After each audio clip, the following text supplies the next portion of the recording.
you guys some of the things that are really helpful for me to not eat foods that I don't want to eat, like truly don't want to eat, that my brain in the moment really does want to. And I'm using the example of an airport because I've been traveling a lot lately. And as I'm walking through the airport and passing all the food stands, if you guys have been in an airport, you probably know what I'm talking about. Most of them are the most like craveable, bingeable, like non-fueling foods that you could ever see. It's like fried chicken, it's all the coffee shops, it's baked goods, it's sweets, it's all of the ice cream, it's all of those types of things, alcohol. And they all have bright lights and they're like staring at you saying, come and eat and drink me.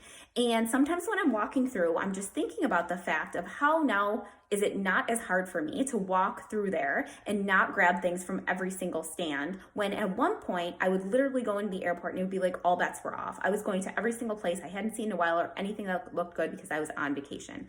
And I decided that it came down to a couple of things. The first one I would say is planning ahead of time, like what situation am I going to be in and how do I actually want to eat?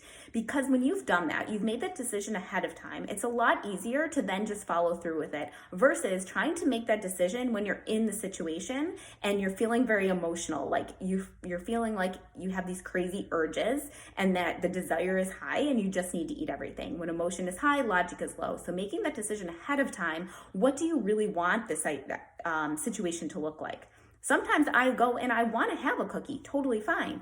But most of the time I know I don't want to go in and order things from 3 different places or have a fried chicken dinner and a chocolate chip cookie just because I'm in the airport. Second piece, I think it comes down to like awareness and intentionality, like paying attention and remaining focused on what our goals and priorities are. Sometimes we end up in a situation and we find ourselves just like eating, we don't even realize what we're doing. So just having that heightened awareness and paying attention to what we're doing in the moment and making sure it aligns with what we want most and what our goals are. And then the last thing I would say is follow through, of course, because if we have a plan, that's like 50% of it. The other 50% is following through and knowing that our brain is gonna go crazy. It's gonna tell us to eat all the things. We're on vacation, it's okay, you're in an airport, everybody else is. You shouldn't have to be this restrictive.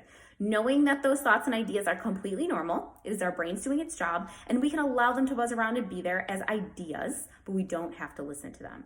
I've heard this quote, I've probably mentioned it before, that desire has no power without the decision to take action. We still have to literally take our hands and buy the food and eat the food, even if our brain is going crazy giving us the ideas. We are more powerful than that. We can handle that, even though it might be a little uncomfortable, we can totally do it.